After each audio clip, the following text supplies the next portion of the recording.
You're listening to the Yeshiva of Newark at IDT podcast. I'm your host and curator, Rabbi Avraham Kivlevitz, and I hope you enjoy this episode. Clear the aisles, the Projectionist Has Semicha. Hi, I'm here with Yitzchak Kolakowski.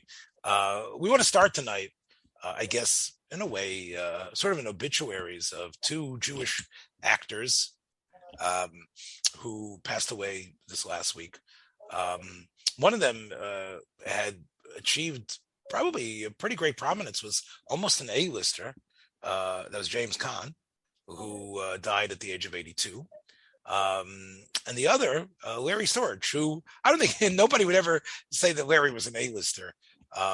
But he was pretty active and pretty a constant presence on television for many, many years.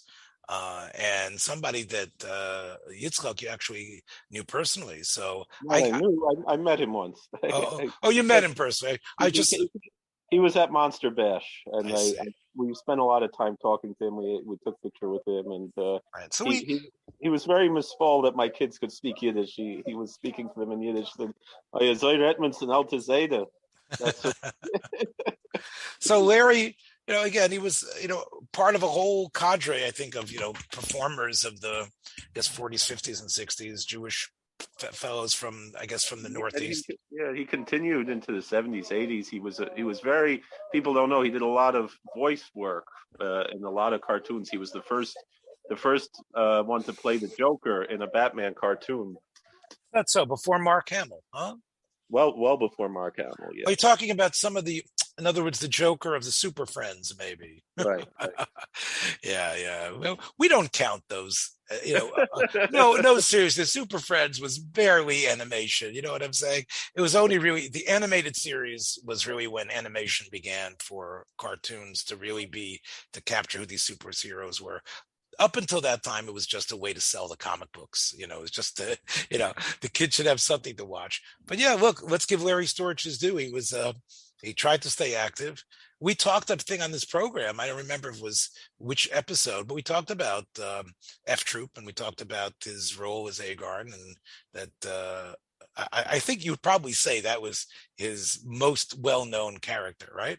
Definitely, yeah. That's pretty much. And whenever he appeared in public, he'd wear the hat with the Corporal Agarn hat, and yes, right, and definitely a fun-loving fellow. And he loved life. He loved people, and he loved his fans. He was such a heartsick person. He really, his last public appearance, I had to have a minute to go, but I didn't go. And then I knew he had his 100th birthday was planned for January.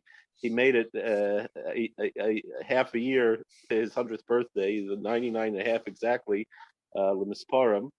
And so I was thinking I had a very strong Havamina. I would go down to Manhattan for his 100th birthday, but he had a public appearance in New Jersey at some sort of not a dude ranch, some sort of like a Western recreation, and I saw it was kind of expensive to get in, so I regret that I didn't go to that, but I saw videos of that. It was last year, I believe, and he was waving to all the people saying, I love you, and you could tell he really meant it. It gave him a lot of chiyas to be able to interact with his fans and everything. Yeah, look, obviously people who watching F Troop is on some Nick at Night or Tubi or some sort of.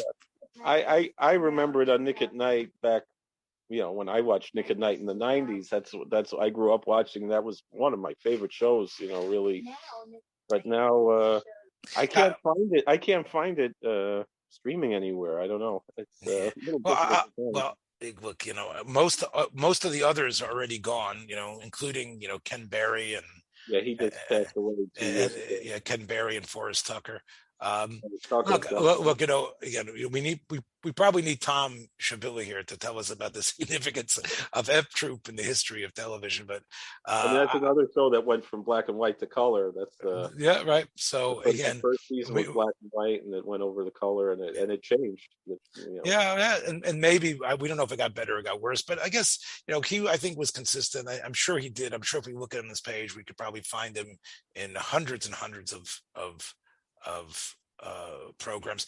One of the things I think which is pretty great. I mean, obviously God didn't just give him long yorin, as we said, but it sounds like his mind was still with him well into his 90s. Although you said he had a caretaker who would take care of him, he still pretty much, like you say, he was still able to carry on conversations. So he had a pretty good long life. Yeah, he was he enjoyed life, and he enjoyed we when we saw him was, I would guess, about 4 or 5 years ago, and maybe more, maybe 6 years ago now. But it was very very nice conversations. We spent a lot of time with him because it was a small program, and I was reading people writing their memories on Facebook and Twitter and things, and this one woman said she was at New York City Comic-Con, and he was there, and nobody stopped to talk to him. So she went over to talk to him, and she said, my mother is a big fan.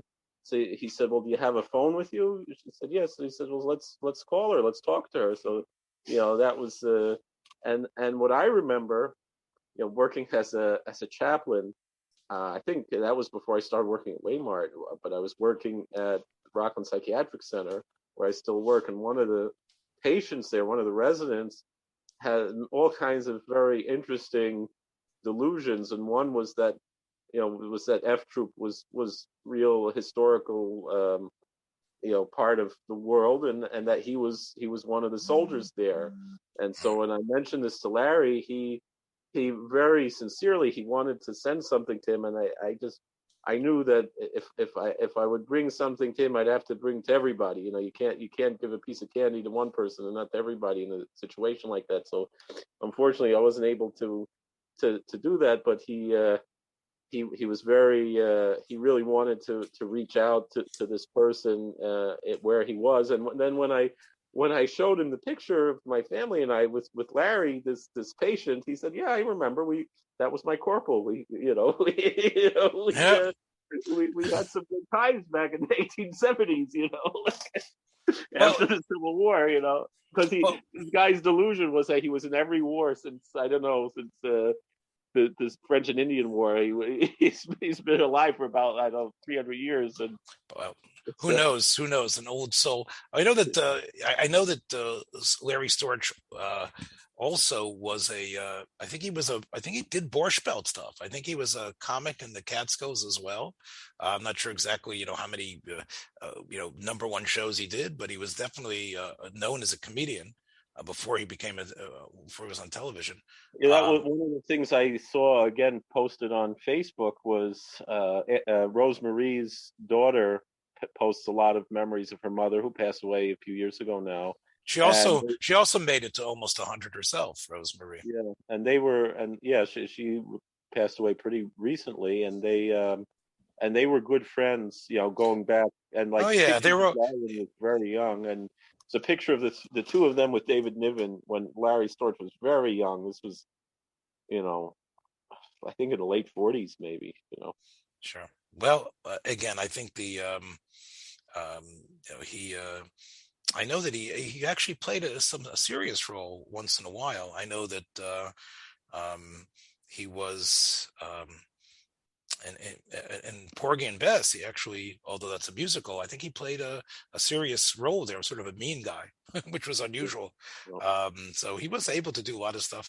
Look, I can't tell you much about F Troop, but I will to call it stellar, important television.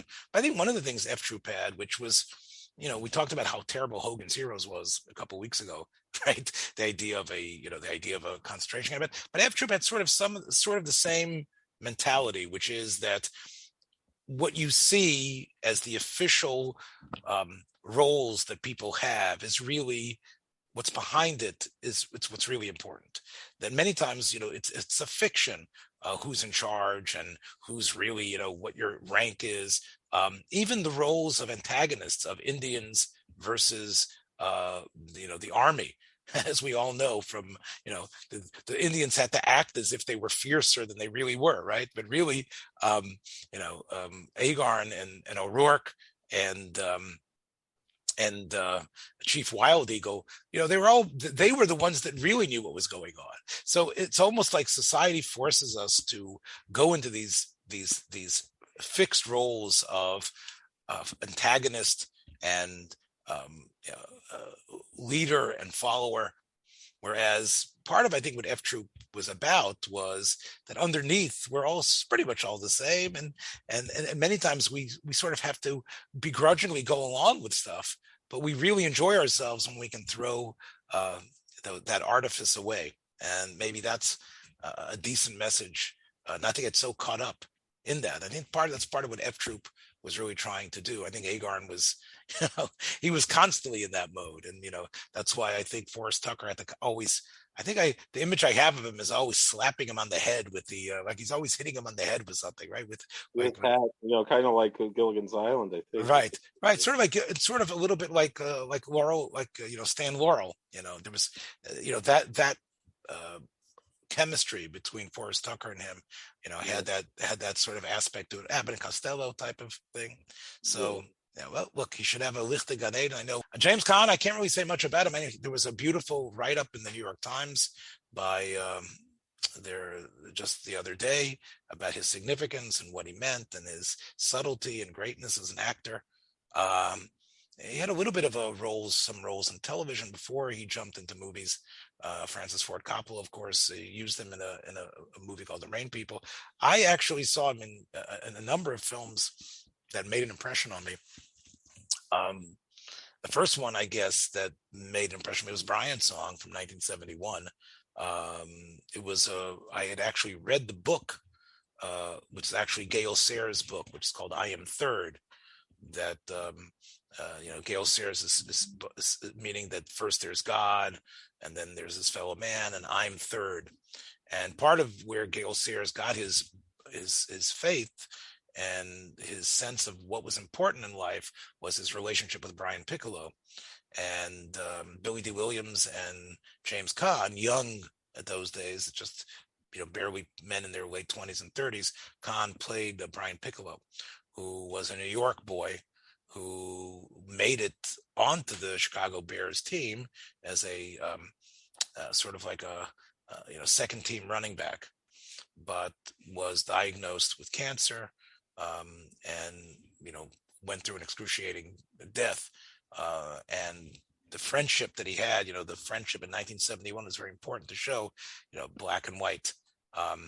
And I think this role that Caan played was just the first of many Italians. Obviously, the role he played Brian's Song was, of course, a television movie that was, was praised up into the high heavens. It was about a person ascending to the high heaven.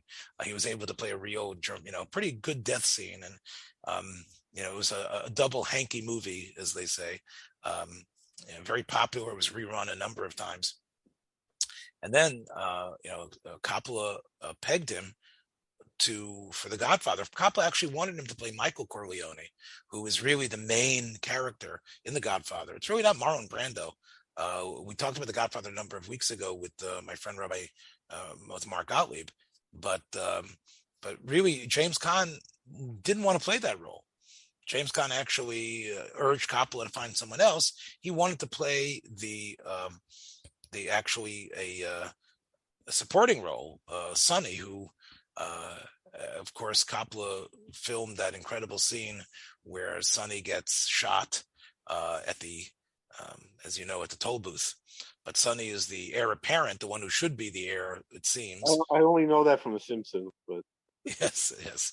But I could tell you that Mario Puzo's book was a real bodice ripper, page turner that everybody had copies of. The Godfather. Mario Puzo was like and Sonny was the most carnal person in that book, and supposedly James Caan was able to embody that, quick-tempered, angry, powerful, macho.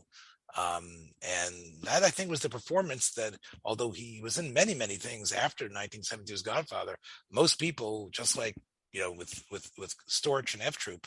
Most people say, "Oh, go Caan, yeah, he was in The Godfather." It was funny. Caan used to say that wherever he went, people would say, "Watch out for the toll booths! Watch out!" People would scream at him, even 20, 30 years later. He was also voted. I think that he was given votes as the Italian American of the Year a number of times, and he said, "I'm Jewish." He's a Jewish guy from New York. I call you. Yeah, the movie was called Honeymoon in Vegas. I think it was it's actually quite a good film. I think it's Andrew Bergman was the director, was also the writer of that film, and in that film. James Caan plays a card shark, sort of mobster type of fellow who takes Nicolas Cage for a tremendous amount of debt, and he'll cancel the debt if he allows, like, if he'll allow his wife, who he's supposed to be having this marriage and honeymoon with, if he'll let his wife stay with him, and he'll cancel the debt. So it's actually quite an interesting film in terms of what it tells us about love and connectivity, and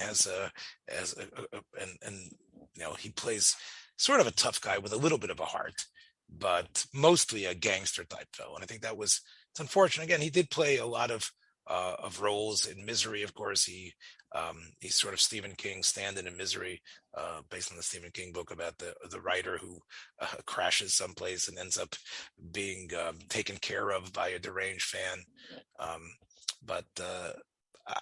Again, I would say about Larry Storch, he went better, greater than his koiches, and was able to live that full life. I think James Caan never realized that greatness of becoming, the actor of the ages. People thought he was the next Paul Newman. I don't think it ever got that far at all. And I know he was picky about the roles that he took, and he said he wasn't in it for the money. But again, I see him more as someone who's, if not potential wasted, I don't know. I don't know people if Hollywood knew how to use him correctly. I think he was pigeonholed in a way that Paul Newman never allowed himself to be pigeonholed. I mean, you look at the end of Paul Newman's career, whether it's Butch Cassidy and the Sundance Kid, and going towards Nobody's Fool or The Verdict, he was able to play old age in a way that he was still the great Paul Newman. Again, I'm not sure if James Caan, ever registered that way. I know he was in a number of television programs as well. But again, two actors who were known to him by the Kaisel thing on Tefillin, that I know. Oh, again, they were both. Let's give them that they lived in a world where that's antithetical to Jewish values, and they both saw themselves as Jews, and never tried to deny that in any way, shape, or form. So that, I guess, stands well for them. Someone who's not Jewish at all, actually raised Catholic, is someone I wanted to talk about a little bit. He's getting up in years as well.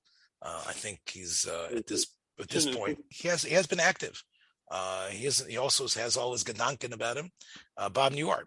And specifically, I want to talk about an appreciation of Newhart, and for people who are perhaps listening to this program, to check out the original Bob Newhart show, which I think ran on CBS from 1972 to 1978.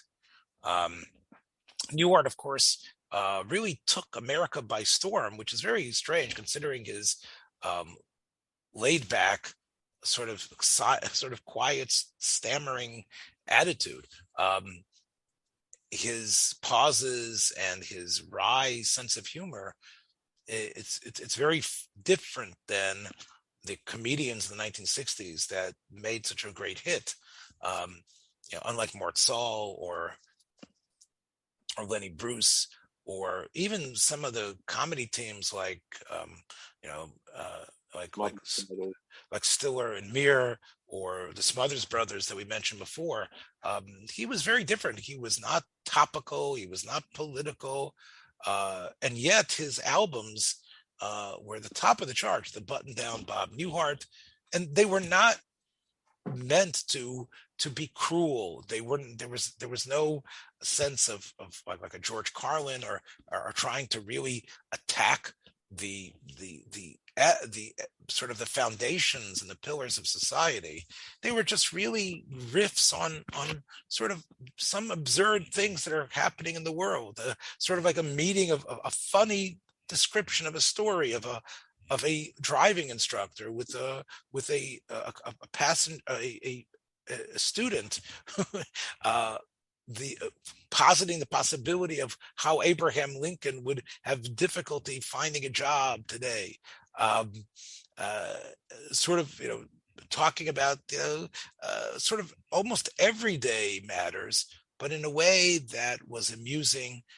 And you can take a look at some of the reviews, Yitzchak, of his albums, A Breath of Fresh Air. People saw it as something life-affirming, as the 60s seemed to herald rebellion and, sort of like a complete dismissal of what society and wanted to impose.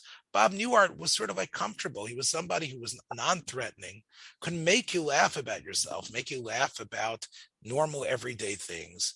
And he did it mostly about his reactions to someone else that was unseen. Like it would either be the driving instructor or someone on the telephone. That was sort of Bob Newhart's shtick. And in the early 60s, if you look a little bit in his biography, you'll see that he had a short-lived television program, the Bob Newhart Show, for 1 year, but it was a variety program. And then, of course, he was he guest starred on a number of programs. He subbed for Carson many, many times. And he was known, again, he put out a number of albums that I still think can stand the test of time. There's a number of albums that are somewhat painful to listen to. I think Newhart's humor, although in some ways it's dated, I think people can listen to it and still really find his observations of life in a way that is a non-threatening and yet perhaps does contain some message if you think about it. Now, in 1972, after I think he had done a number of television programs, Mary Tyler Moore and her husband, Grant Tinker, came to Newhart and offered him this program that he would star in, and it would somehow, in a way, be taken from the template that the Mary Tyler Moore Show had. Now, we've talked about the Mary Tyler Moore Show's template being a upgrading of the Dick Van Dyke Show, which was we would follow this person's professional life, and there would be a combination of home and professional life.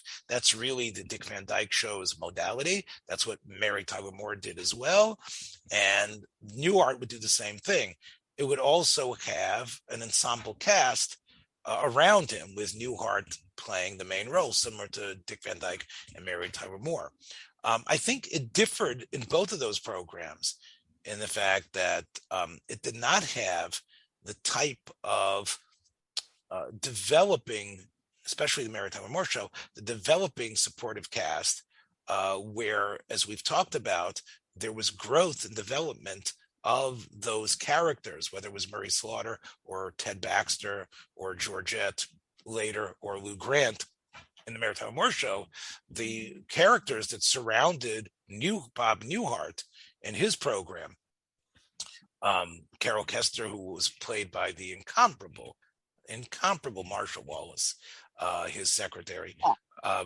And of course, you, Yitzchak, have to, as I told you in a previous conversation, you will always have to be Makir Tov to how she gave life to Mrs. Krabappel in such a meaningful way. And I'll tell you, because there was a show earlier, on the radio was really where it was much better than on television. We mentioned before is Armis Brooks, that also had that same, it followed her professional life and her personal life. And I think in a certain way, Mrs. Krabappel was a very similar character to Eve Arden's.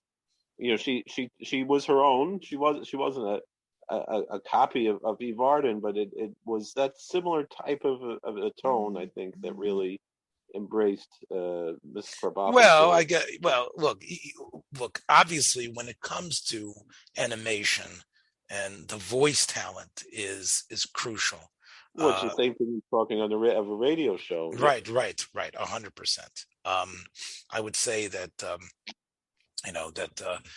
Marsha Wallace, that role, obviously, those are her two roles. I mean, she did win an Emmy, by the way, for The Simpsons. She never was even nominated for her role in Newhart. In fact, Newhart never was even nominated for an Emmy for all of 6 years. Bob Newhart show, the Newhart show that came on in '82, which was sort of like, in a way, a further development of some of the principles that the original Bob Newhart show. That was the one I remember. When I was a kid. Right. That show actually did garner a number of Emmys, but the original program did not, by none of that cast. So we had Marsha Wallace. You also had Peter Bonners, who was really not much of an actor, but did a lot of the directing. He played Jerry Robinson. Bob Newhart, of course, was the psychologist, Bob Hartley, in a Chicago office building. So you had the office where you had, Peter Bonners playing the dentist, Jerry Robinson. There were some episodes where you saw that this wasn't just two offices, that Carol was actually the receptionist for a whole slew of doctors. And unfortunately, they didn't bring those doctors back enough. I guess part of it is you don't want to pay so many actors to come in, but there was quite a humorous array of proctologists and other sorts of doctors from all different walks that the program had a lot of fun with. And then there was, of course, his home life. And his home life, he was married to Suzanne Pleshette. Now, let me just say this: Bob Newhart, in these two sitcoms that he was the star in, this sort of short, bald, non-charismatic fellow is married to, luscious Hollywood stars in both of these cases, right? He's married to Suzanne Pleshette in his young days. Suzanne Pleshette, of course, was an actress that I'll always remember her from The Birds, Hitchcock's incredible horror film, where she gets pecked to death by the birds that are attacking the school as she is trying to actually save the children. She in The Birds radiates a sensuality and power, especially in anger and a grief. And so much that Hitch was able to bring out of her, because she represents the spurned love interest of Rod Taylor. Tippi Hedren comes to that little seaside town in California, and she meets Suzanne Pleshette, who's playing Rod Taylor's spurned girlfriend. In the limited screen time she has there, she made such an impression, and she shows acting chops. And unfortunately, I don't think she didn't really show that much, on the program, where she was mostly a comedic foil. She definitely has great line delivery. Bill Daly, who of course was Major Healy, Larry Hagman's sidekick in I Dream of Jeannie for so many years. When I Dream of Jeannie was canceled, they picked him up to be the next door neighbor, who was a Howard Borden, who was a navigator, who somehow had a fear of going up in planes, and his religion was based on the fact that he of all the near-death experiences that happened to him as a navigator on airplanes. But Bill Daly, played it as sort of a Gilligan-like character, a completely clueless fellow who, was sort of like dim-witted and not necessarily great-hearted either, somewhat of a stingy, self-centered fellow. But in a way, I think, is one of the reasons why the program is sort of different than Mary Tyler Moore and Dick Van Dyke. The cast is really, other than Suzanne Pleshette, there's somewhat of you do feel a lot for. There are some episodes that are centered on Carol, and especially as a single woman who's trying to find her mate. There is some Rahmanis there, but most of the characters, I think, are really. Which was Mrs. Krabappel also. I mean, that's right. She was. But most of the characters, even Carol, most of the time, played mostly an absurd character that was either, getting, making a joke at the expense of Bob Newhart / Bob Hartley, or was involved in something that, Hartley could just, Bob Newhart could sort of do a double take for how strange they were and how infantile they were. Jerry, is a bachelor who just is really on the make, but really doesn't have much to him. And I think that's the truth about Howard as well. It really, I'm not saying that the supportive they were a foil for him, right? But there were also ways for him to sort of like shtuch them, as we say in Yiddish. There were ways for him to comment about them. They were his friends, but they were sort of like a dysfunctional group, where I don't think that was the case in Mary Tyler Moore. As much as they knew that Ted was an egocentric baby, but there and Sue Ann Nivens was a nymphomaniac who had self dignity issues.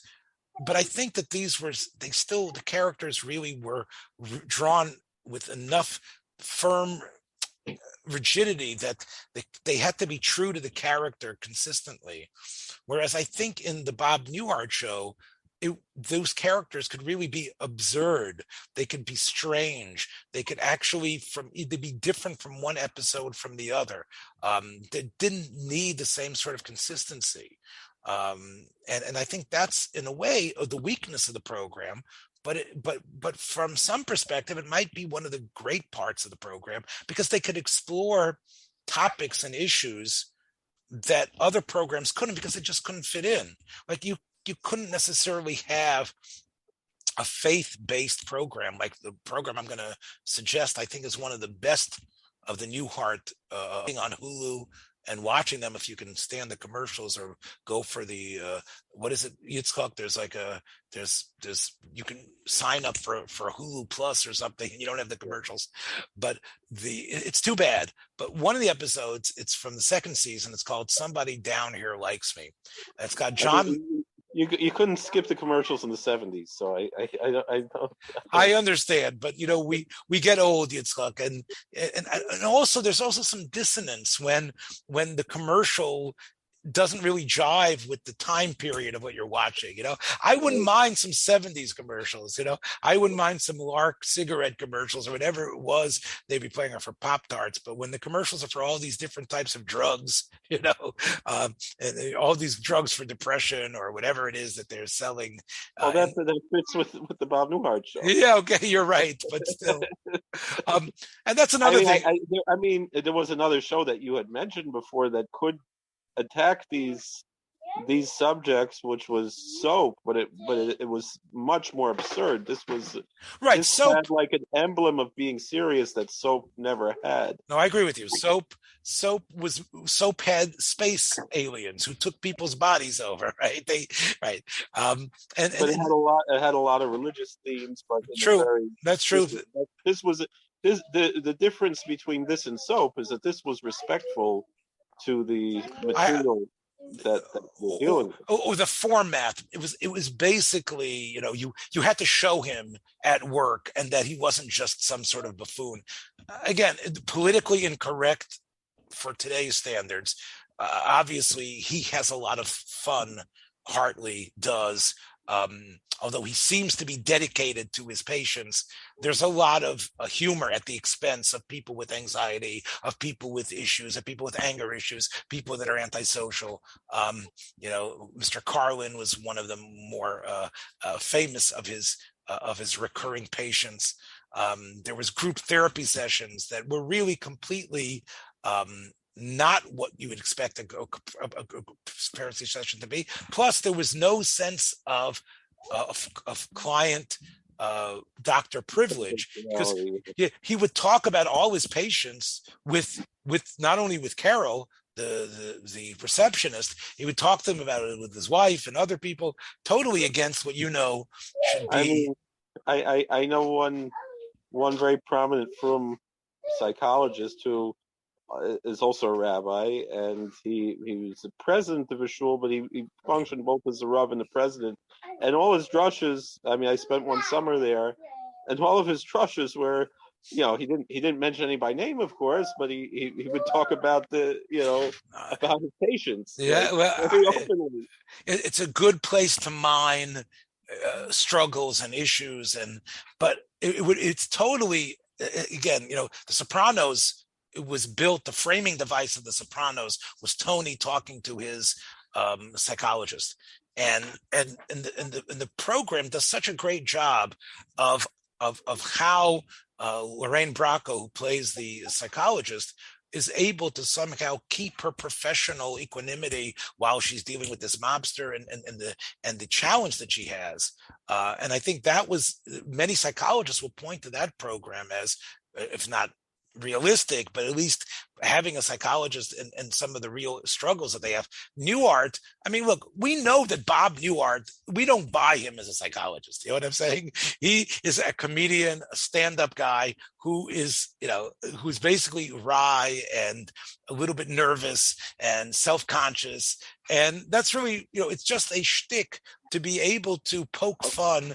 I'll tell you, as part of our training, when I started working or I think it was a part of the annual training at Rockland Psychiatric Center, they would show a skit. I think it was from Saturday Night Live or maybe from Mad TV, where Bob Newhart himself is the guest, and he's listening to all the problems that the patient has, and then he's just, well, stop it. That's his answer. You're nervous? Yeah. Stop it. Don't be nervous. That was it. Right.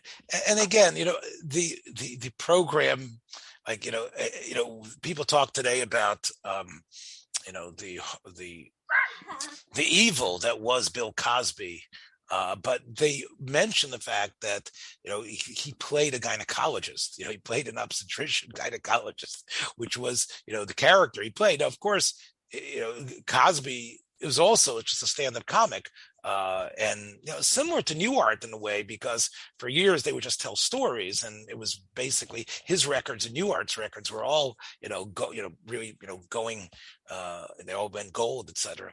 But the idea of Cosby being like what? Now that that he was a molester, how he would molest women and stuff like that, it sort of makes sense that he sort of, he decided to put himself in that role. I'm not sure. Again, Newhart, I guess, as a observer of people's foibles, I guess that's why perhaps Newhart wanted to have himself as a psychologist. But I think that much of the humor came from the antic and incorrect behavior of his patient. But yet, as I said, they were able to explore one-shot programs that I think to do it in a more effective way than Mary Tyler Moore and Dick Van Dyke.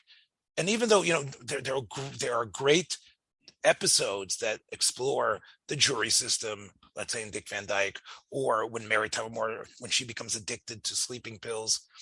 And those are really wonderful shows. But it's almost like Newhart was able to develop like a chapter that didn't need to fit in. You didn't have the baggage of the other characters in the story, the other players of the program needing to have a role there. John McMartin called Someone Down Here Likes Me, where the setup is that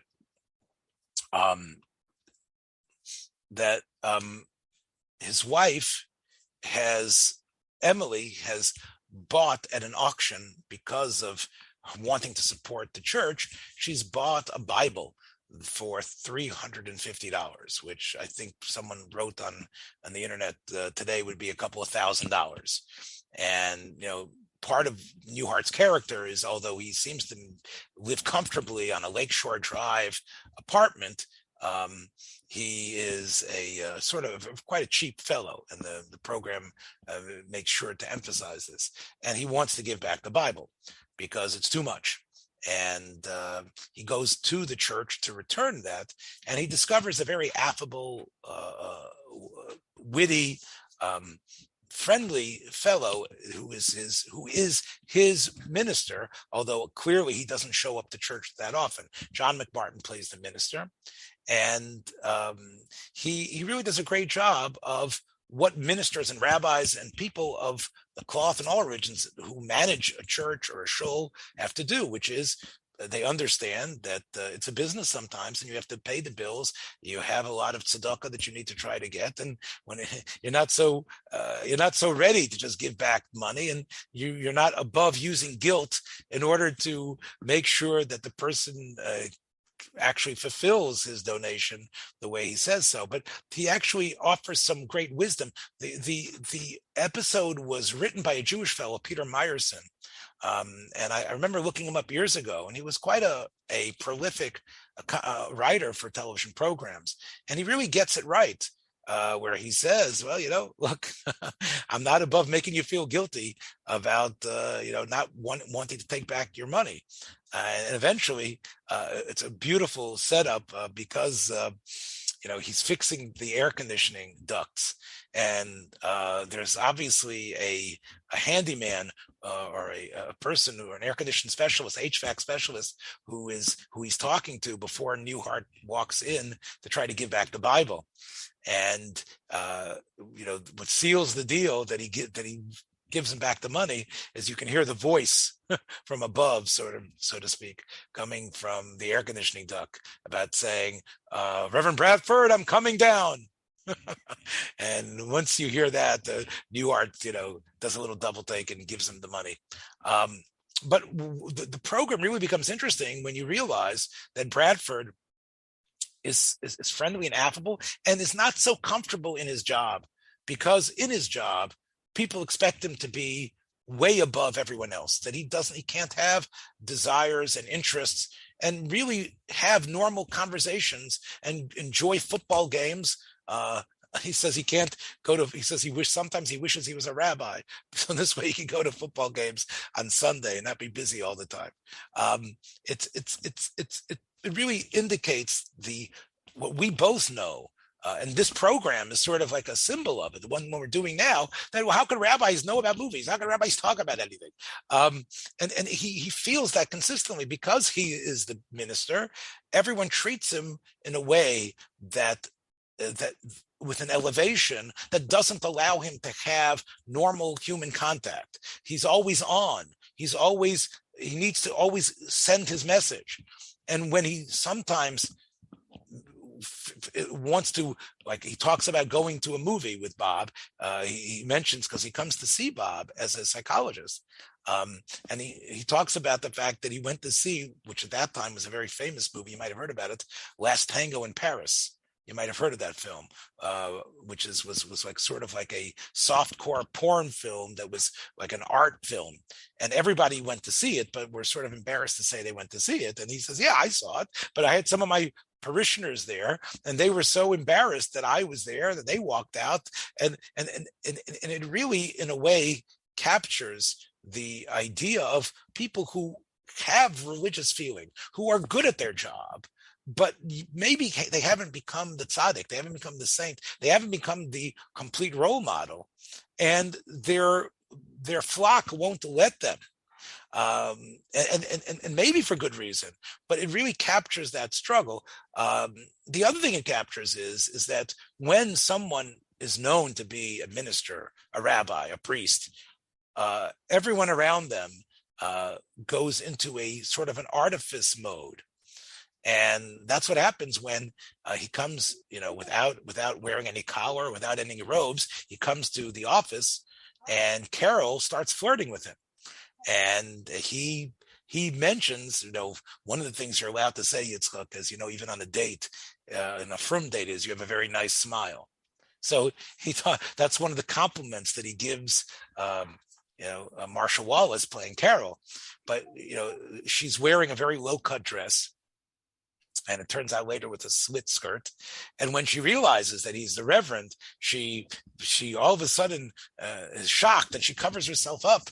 And when she comes in to give coffee, she makes sure that she's walking in the most sneeristic way, and she says, "Bless you."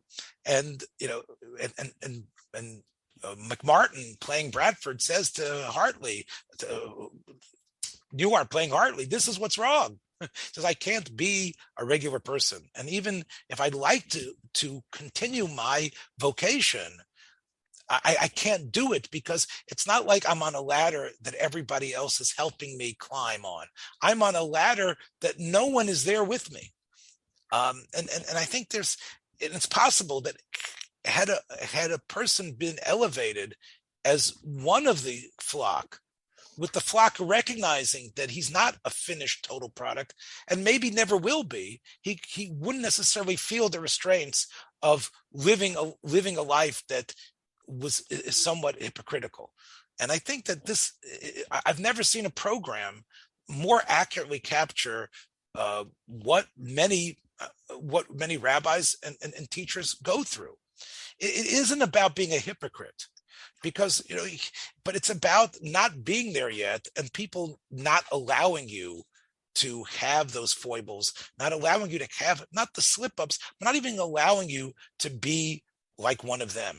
And I'm sure you know exactly what I'm talking about, Yitzchak. And I think it's a double-edged sword, because on one hand, I work in a place. It's a prosta place. There's a mile of not being one of them. There's a mile of being, not. I'm nicht kansadik, and I do feel there's a teyelis in being interested in these secular things that I have what to talk to people about. But on the other hand, there is a feeling of, even though people don't watch necessarily their language around me, but they express their guilt. Oh, sorry, Rabbi, I should have been. The fact that we're just there in the room transforms the room. If I just sit either in the hospital or in the prison and just sit and watch television or play cards or whatever, play chess with an inmate or a patient, it's I am ministering to them while I'm doing that. I know one of the priests I work with, he talks a lot about the ministry of presence, and I told him, there was one saint was very famous for the ministry of presence was Saint Nicholas, but a different type of presence. Right. Well, Yitzchak, look, I appreciate what you're saying, and I think that the problem is that it's hard to be on an island. I think when there isn't the great chasm that separates the flock and the priest, the rabbi and the minister, then there is an area where you could be a leader and still feel you have a social life, and you could still feel that you have friends and people you can talk to. And that's what you have in certain denominations. Oh yeah, I agree. That's true. And you do have the Jehovah's Witnesses. 100%. And that is the show doesn't. Or among the Mormons, where everybody holds priesthood. One of the reasons you can have a situation where you have people like the Hartleys who don't come to church, who only are spurred by guilt, is because of the distance that exists between their minister and themselves.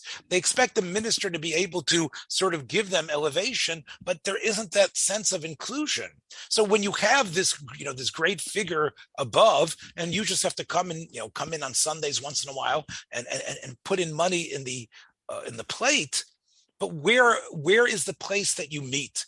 Yes, I would, Reverend Bradford, had he been in a more Quaker style religion, where they recognize him for his oratory, they recognize him for his gifts, for his humor, for his ability to inspire, but there's still an area where he could, in a way, be convivial and be gregarious and himself, then he could continue.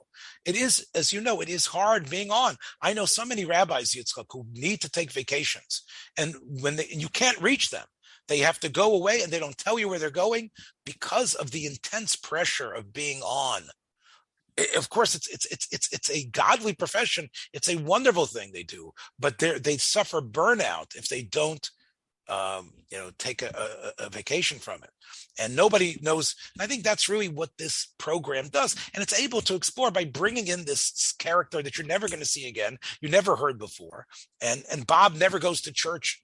I don't know if any other time in the episode, but they were at least able to deal with that topic in a way, and many others that they were able to deal with, because you could have a one-off episode. And that really came, I think, from the weakness and what could be the strength.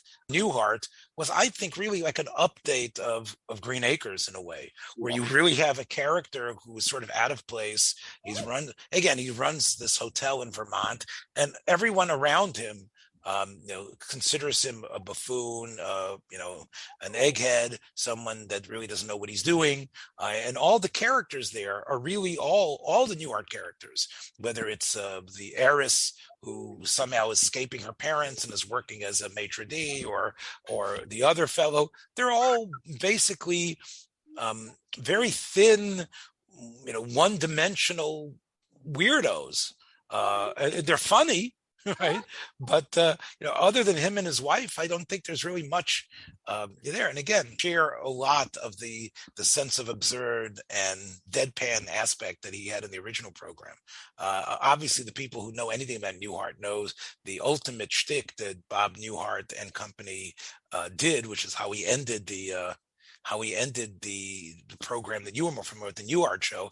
He ended it with, the last program was that he wakes up and where is he? He's in and this was a little bit pushing the envelope in 1972, although not really that much, that he slept in the same bed with one giant king bed or queen bed with his wife. He wakes up in bed with Suzanne Plachette again instead of Mary Fran, and he realizes that he's had this such a strange dream. Yeah. Yes. Now, what's funny is it's got that.